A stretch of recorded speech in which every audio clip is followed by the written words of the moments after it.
Diane, stop! The road is closed tonight.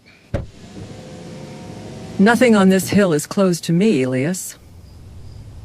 There is a stone wall around that bend, right on my property line. You are bluffing the way you always do. I am asking you one time. Do not drive down there. Move your truck before I call the sheriff and have you arrested on your own gravel. Then she climbed out of that red Ferrari, marched up, and slapped me across the face. The sting bloomed hot in the cold night air. You do not own one thing I cannot drive straight through, boy.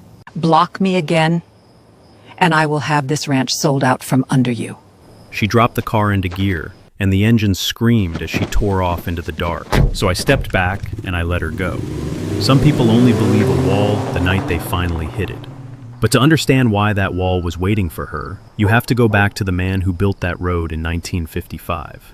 My name is Elias Calloway, and I have ranched the same 1,800 acres of Texas hill country my whole life. The land sits in Kerr County, an hour past Kerrville, where the cedar grows thick and the limestone pushes up through the soil like old bone. My father bought this place in 1955. His name was Moses Calloway, and he was a quiet man who came home from Korea, worked 2 jobs, and saved every dollar until he could buy land that nobody thought a black man had any business owning. He paid cash. He kept the deed in a steel box, then later in the bottom drawer of his oak desk, and he never let me forget what it cost him. The road was his proudest thing. 2 miles of crowned gravel running from the county line straight back to the home place. He graded it himself with a borrowed dozer the summer I was 6. He hauled in caliche by the truckload and packed it down by hand.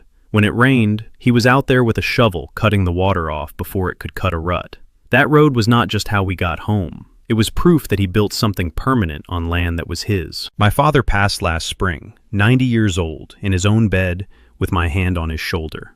After the funeral, I sat in his office and opened that bottom drawer, and there was the deed, the survey, and a road maintenance agreement, all folded together the way he left them. I did not know yet how much I would need them. The trouble started about the time he got sick. A developer carved 140 luxury lots into the old Henley place on the far side of my north fence and called it Stonebridge Ridge. Big stone columns at the entrance, fake gas lanterns, houses that cost more than my whole operation. The development had its own paved entrance straight out to the highway. A good road, county dedicated and everything. But somebody figured out that cutting through my ranch road saved them about 15 minutes to the interstate. So they started doing it. First 1 truck, then 5, then 30 a day. They blew past my cattle at 50 miles an hour. They left my gates swinging open. I found heifers on the county road twice in 1 month, and a man in a German SUV nearly clipped my best bull and then honked at me like I was the problem. Every morning, I walked that road before the heat came up, the way my father did, listening to the gravel talk under my boots. I knew the sound of a healthy road. I knew where the crown had worn and where the water wanted to run. He taught me to read a road like other men read a Bible. Now I read it and heard tires that did not belong, saw skid marks where someone had stood on the brakes around my stock, and found beer cans in my bar ditch glinting in the morning sun. Each one felt like a small insult laid on top of a fresh grave. I learned to drive on that road.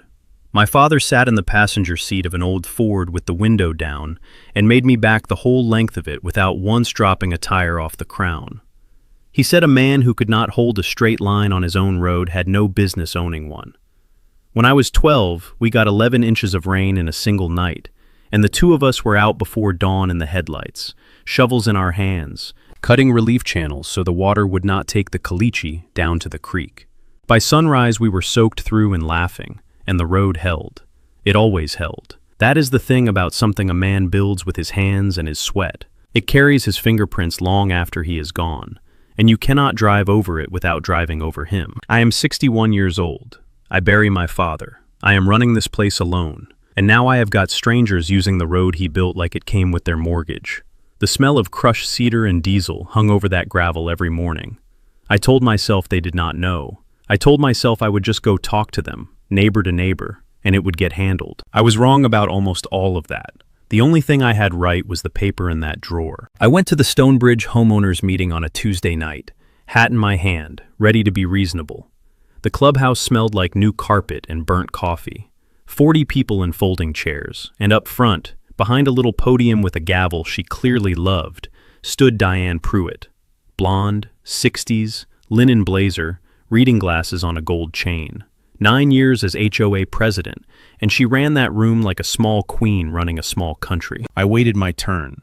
Then I stood and explained, plain and polite, that the gravel road they were all using was private, that it was mine, that the cattle made it dangerous, and that I needed folks to please use their own front entrance. I was not angry. I just wanted my fences left shut. Diane smiled at me the way you smile at a child who wandered into the wrong room.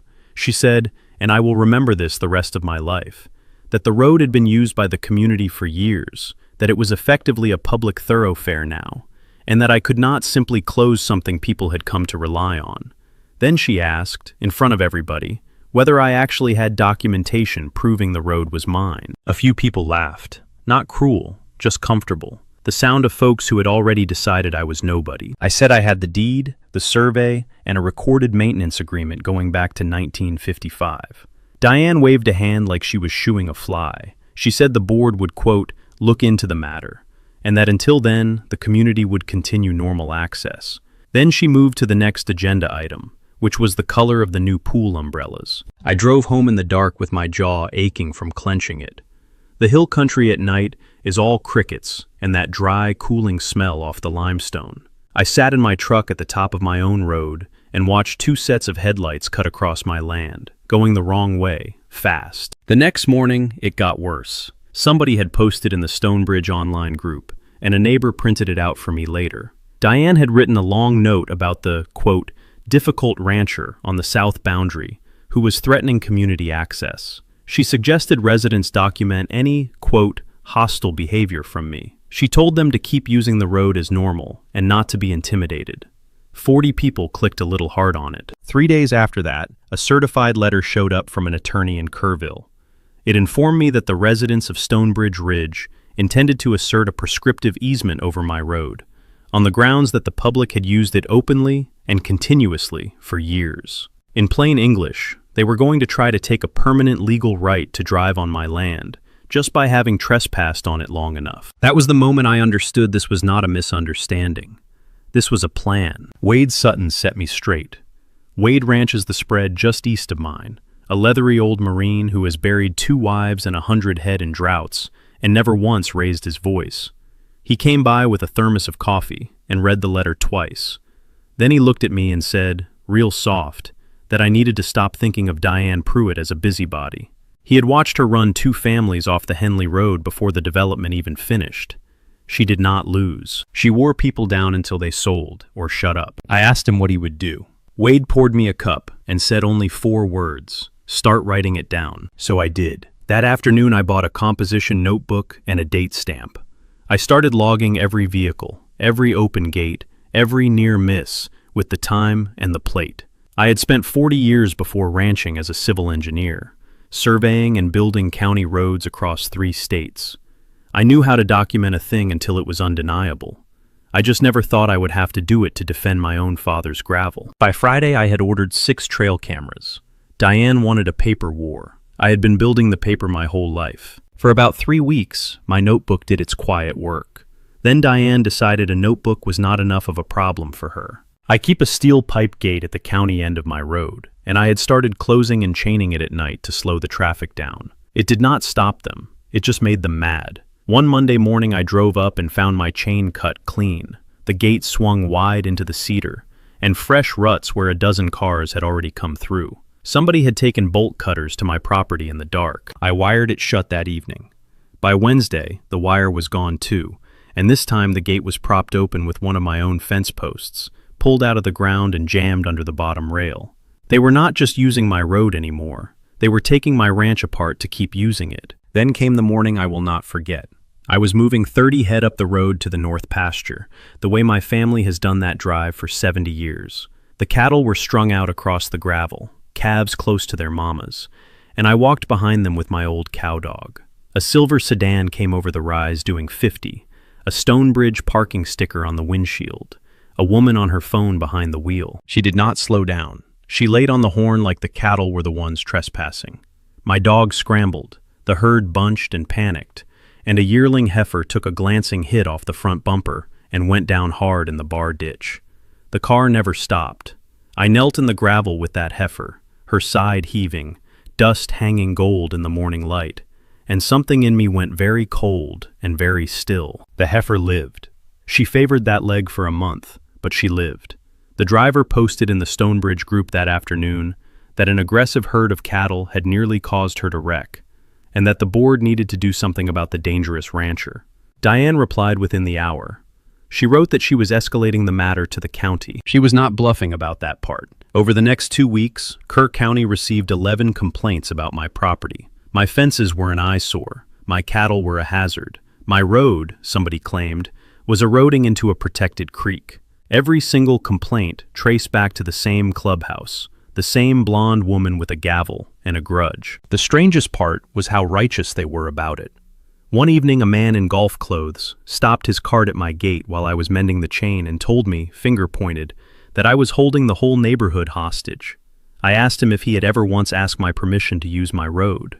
He blinked at me like the question made no sense, like the road had simply always been there for him, the way air is.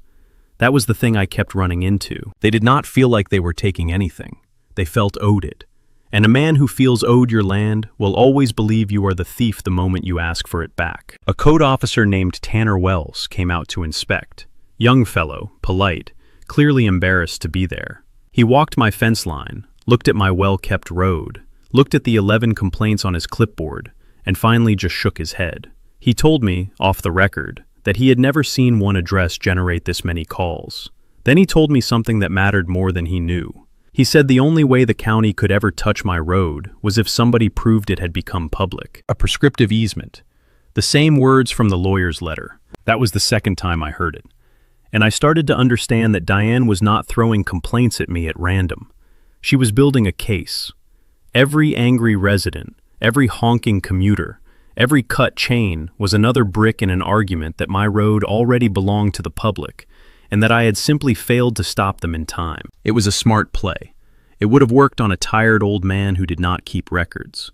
What Diane did not know was that 6 trail cameras were bolted to cedar posts along that road, photographing every plate, every open gate, every pair of bolt cutters, with the date and time burned into the corner of each frame.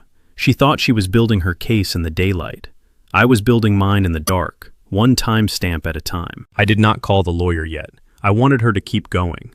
The deeper she dug, the better my photographs got. The lawsuit came in October, in a thick envelope that landed in my mailbox like a dropped brick.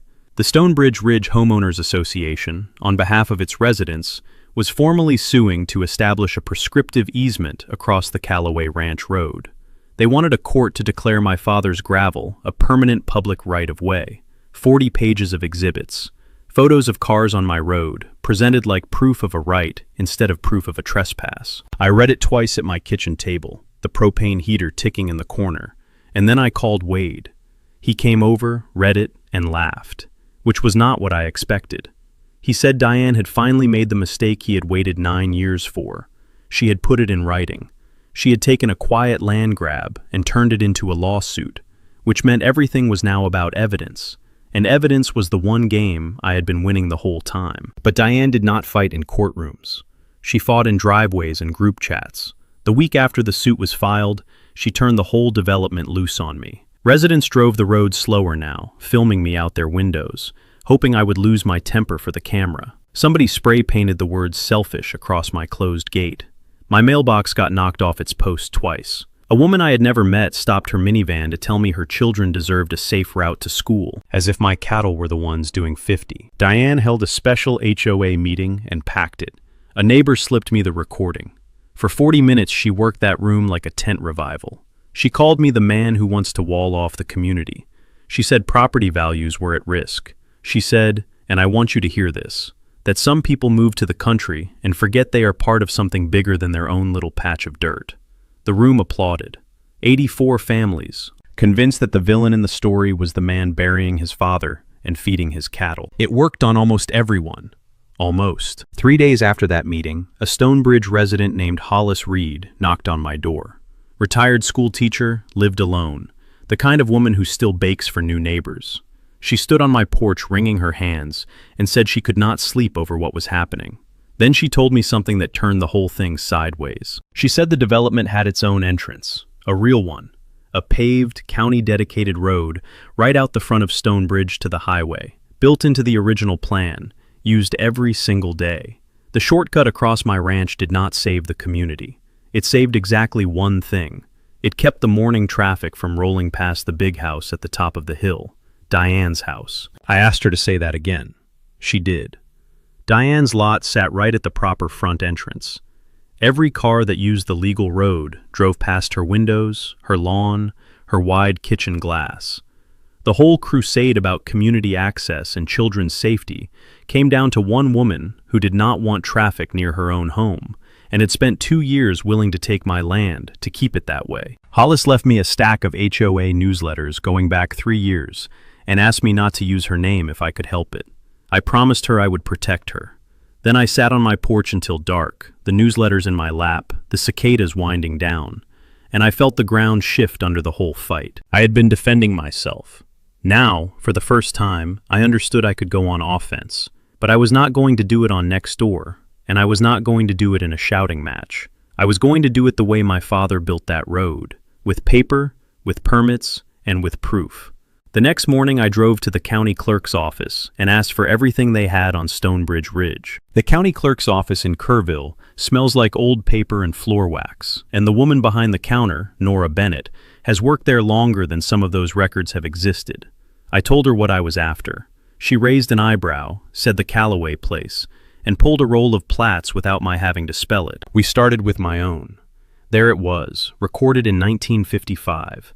My father's name in faded typewriter ink, the deed, the survey, and clipped to it the thing I had only half remembered from his desk drawer, a recorded private road agreement, signed and filed, declaring the road private and maintained at the owner's expense, not a public road, never dedicated to anyone, in black and white, 70 years old, stamped by the same county now fielding complaints about it. Then Nora pulled the Stonebridge Ridge plat, and the floor dropped out of Diane's whole lawsuit. Right there on the recorded subdivision map was the development's dedicated access road. A full county-accepted entrance, paved, platted, connecting Stonebridge straight to the state highway. The developer had built it.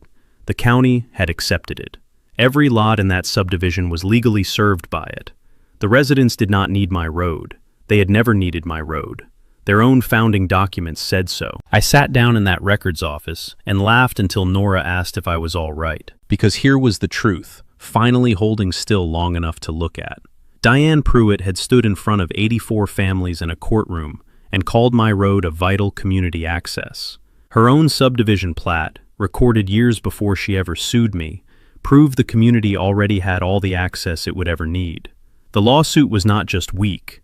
It was built on a claim her own paperwork tore apart. And the newsletters Hollis gave me told me why. 3 years back, in Diane's own words in the HOA bulletin, she had complained about increased traffic and noise at the main entrance and urged residents to use the scenic South Route instead.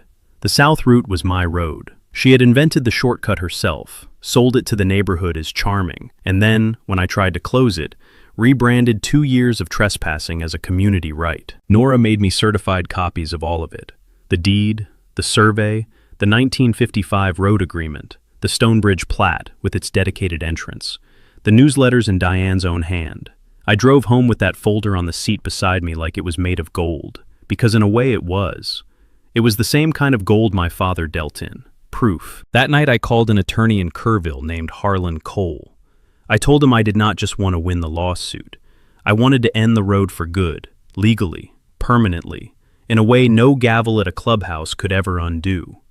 He asked me what I had.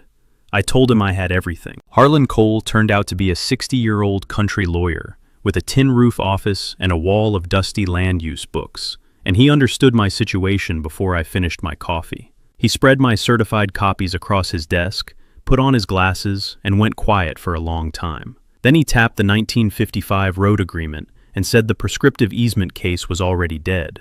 They just did not know it yet. He explained it to me plain, the way I like things. A prescriptive easement needs use that is open, continuous, and hostile, meaning without the owner's permission, for the full period Texas law requires. But you cannot win a prescriptive easement against land when the users had another legal way in the whole time.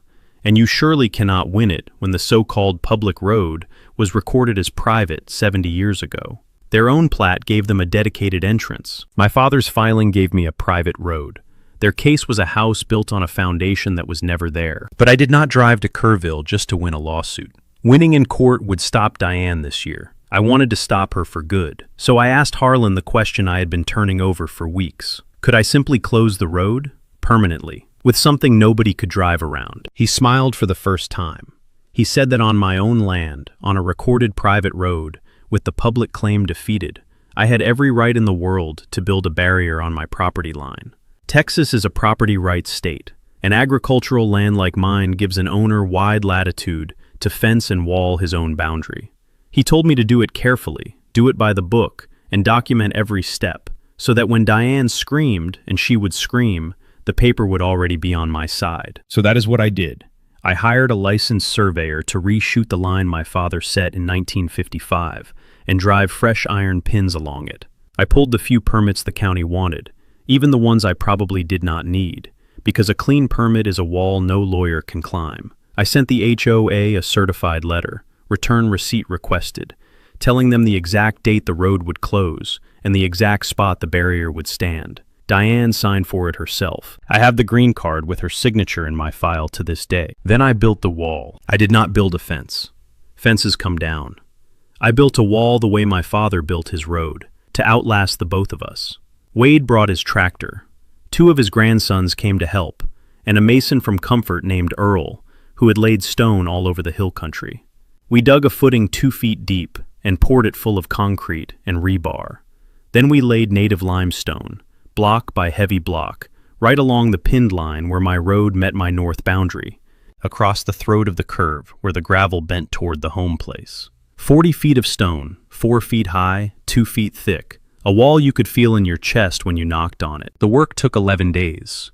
I smelled wet mortar in my sleep. My hands cracked and bled the way my father's used to. And every evening, when the others went home, I sat on the tailgate and looked at that growing wall, and felt something I had not felt since the funeral. I felt like he was standing right next to me. Earl taught me things in those 11 days that my father never got around to. How to set a batter board so the line stays true. How to slope the cap so rain sheds off the stone instead of working into the joints and freezing them apart over the winters. We mixed the mortar a little stiff and tooled the joints deep so the wall would read as one solid mass and not a stack of rocks a person could pick apart. I kept a folder of receipts for every bag of cement, every load of stone, every hour of the surveyor's time. Because Harlan had told me something the first day that I never forgot. He said the man with the better paperwork wins, every single time, and it is almost never close. I did the safety the right way too, because I am not a man who wants anybody hurt. I bolted 2 reflective road close signs to the face of the wall, the big diamond kind the highway department uses. I set reflective barrels in front of it. I posted private road and no through traffic signs at the county gate, all of it photographed, dated, and backed up to the cloud. When the last stone went down, Earl wiped his hands and asked me if I thought she would really try to drive it. I looked at that wall, pale and solid in the evening light, and I told him the truth. I said a woman like Diane Pruitt does not believe a thing is real until it costs her something.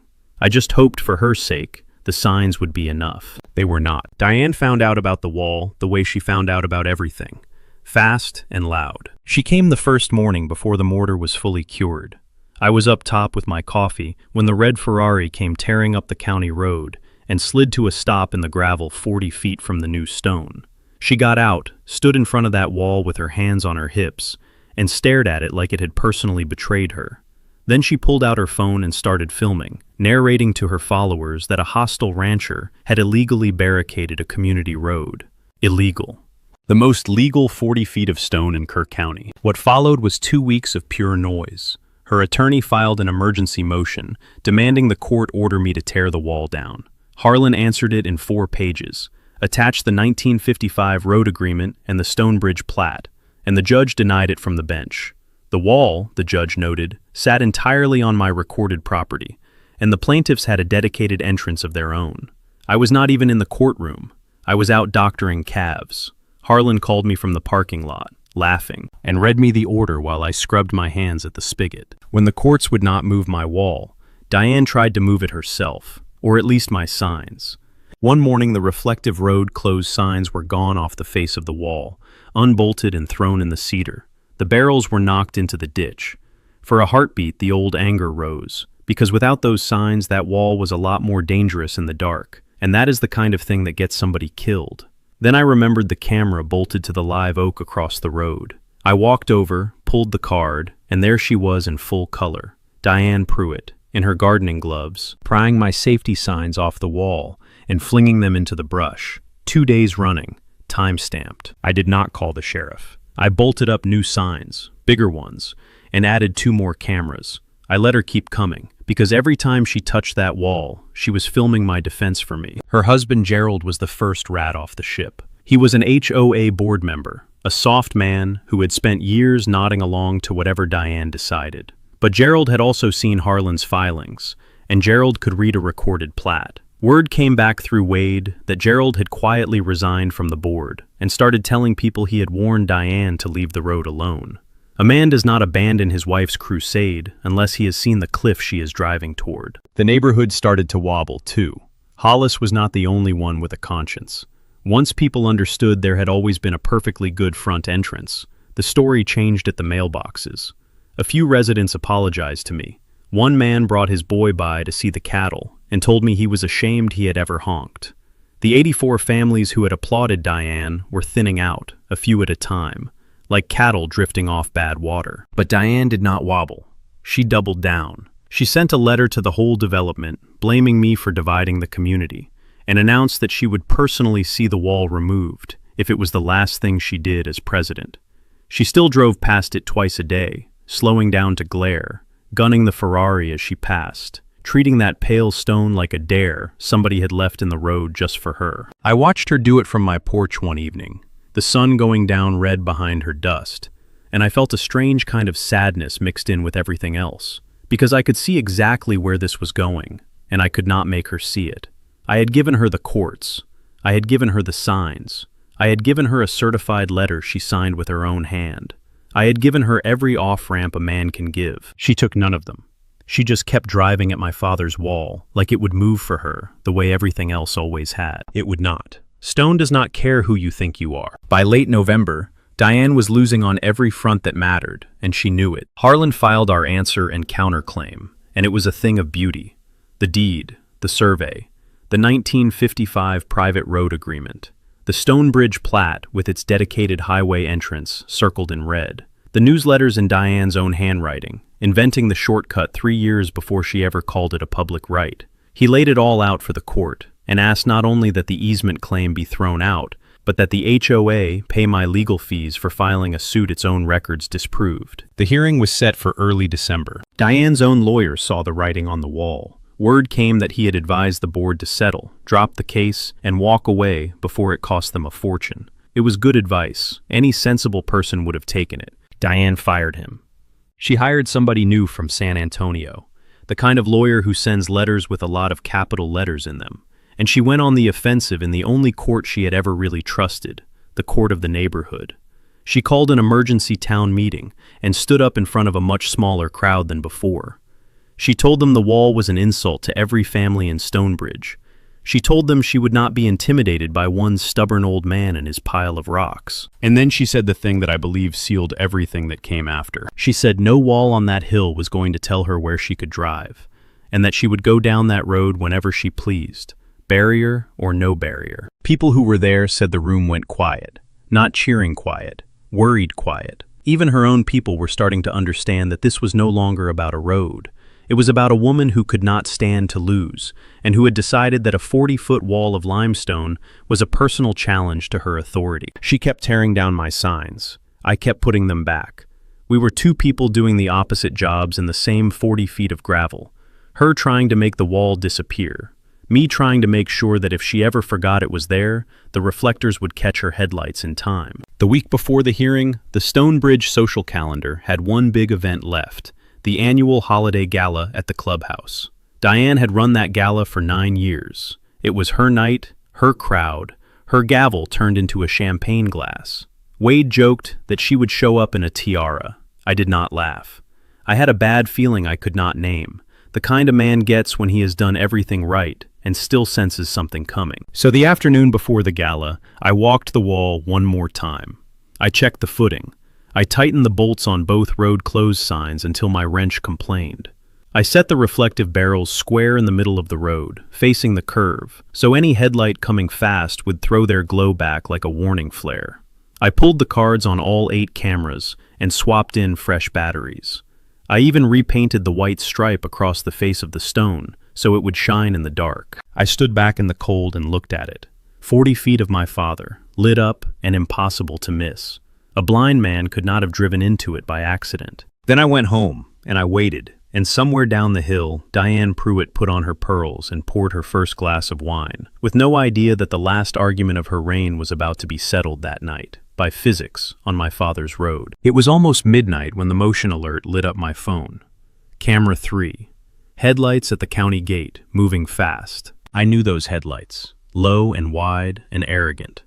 I pulled on my coat and my boots and drove the truck up to the mouth of the road. Because whatever was between me and that woman, I was not going to let her hit 40 feet of stone at speed without one last chance to live through the night.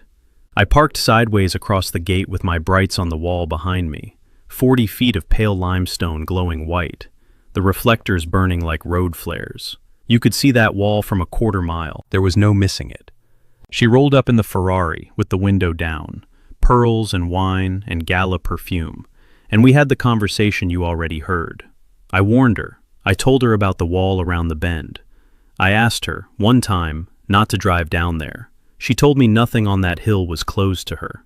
Then she got out, slapped me across the face hard enough to turn my head, called me a name my father heard too many times in his life, and promised to have my ranch sold out from under me. Then she got back in her car, and she drove around my truck, and she floored it down the road toward the curve. I have replayed the next 8 seconds 1,000 times. The engine winding up through the gears, the taillights shrinking into the dark, the dust glowing red in my headlights. For 1 second I let myself believe she would see the reflectors, see the white stripe, see 40 feet of stone, and stand on the brakes. She did not even slow down. The sound is the part I cannot forget.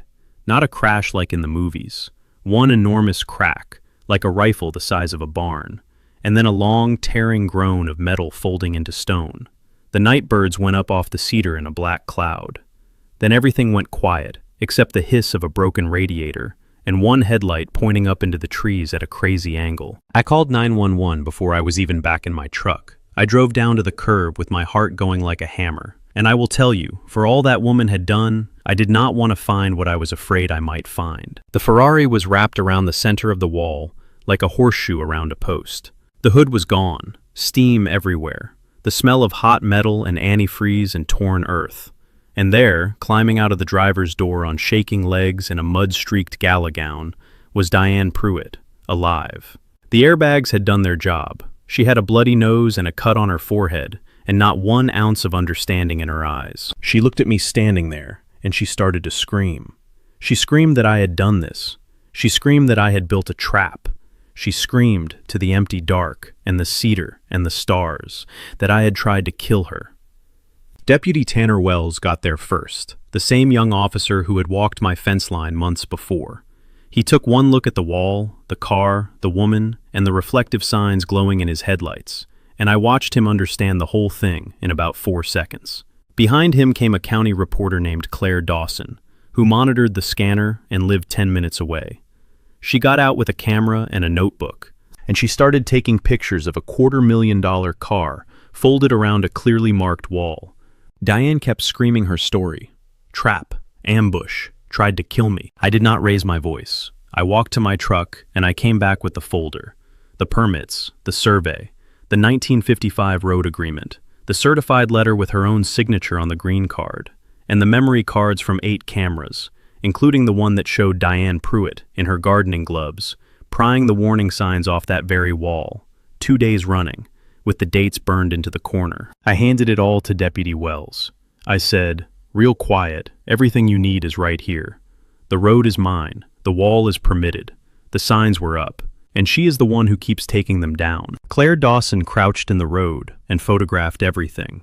the folded car, the white stripe on the stone, untouched, the two reflective signs throwing her flash back like mirrors.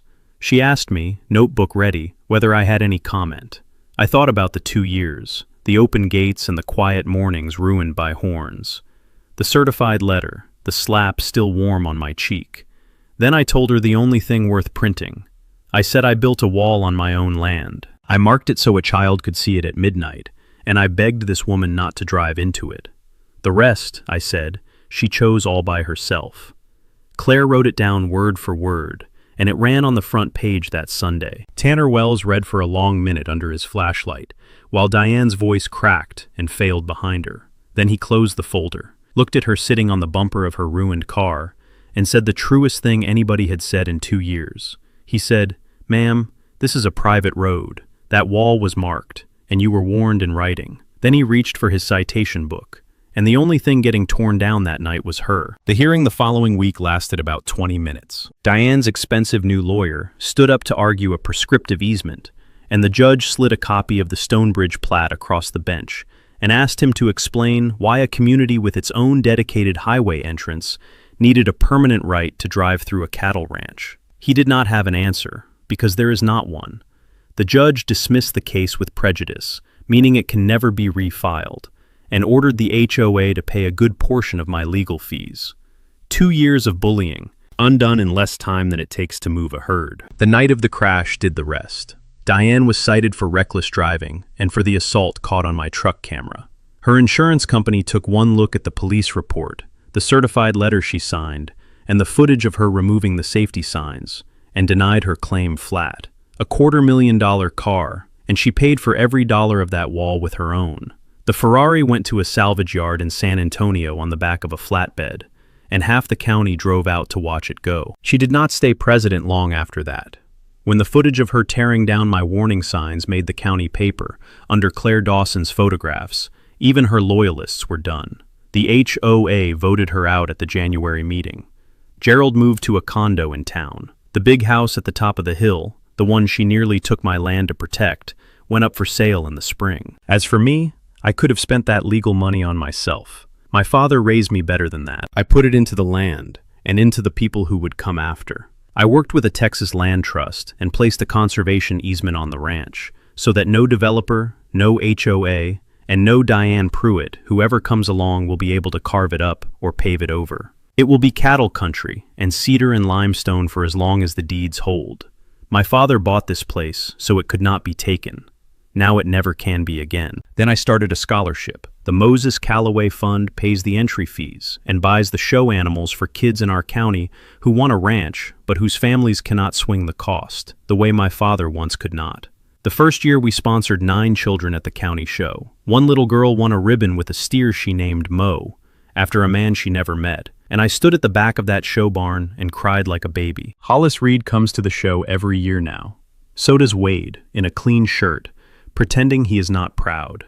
A few of the Stonebridge families who once applauded Diane have quietly written checks to the fund, which is its own kind of justice, the kind that never makes the paper.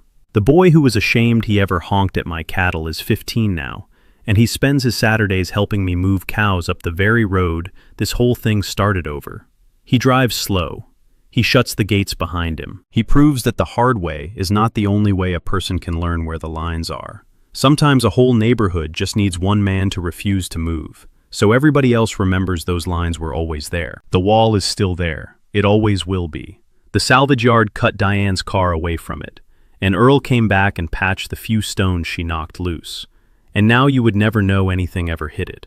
On quiet evenings, I still walk up there with my coffee, the way my father walked his road, and I put my hand on that cool limestone and listen to my cattle settle in for the night, on land that will always be theirs. People ask me if I feel bad about how it ended for her.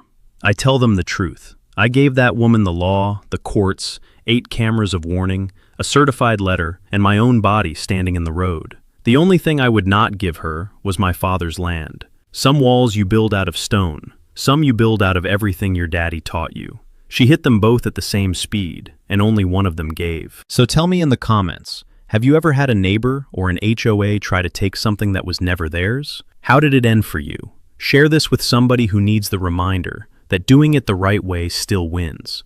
And if you want more stories about ordinary people who refuse to be pushed off what was theirs, subscribe and stay with me, because next time I will tell you about the developer who tried to drain a man's stock pond and the very old water law that buried him. Here is what gets me about Elias Calloway's story.